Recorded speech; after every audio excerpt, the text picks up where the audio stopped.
नमस्कार मित्रांनो, मी LLB student Kalyani Kadam आज येथे तुम्हाला पोटगीविषयी माहिती सांगणार आहे। पोटगी म्हणजे विभक्त झालेल्या पत्नीस तिच्या पतीकडून तिच्या पालनपोषणाचा तसेच देखभालीसाठी दिला जाणारा खर्च होय।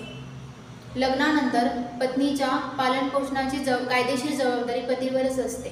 साधारणतः पती कमवत असतो किंवा नसो, पत्नीच्या पालनपोषणाची कायदेशीर जबाबदारी पतीकडेच असते।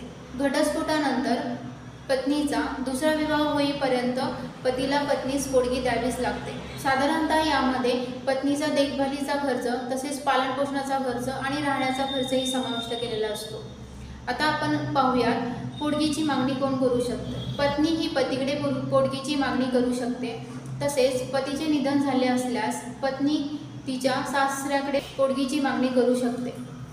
तसेच अविवाहित मुली त्यांच्या पालनपोषणासाठी तसेच देखभालीसाठी त्यांच्या आईवडिलांना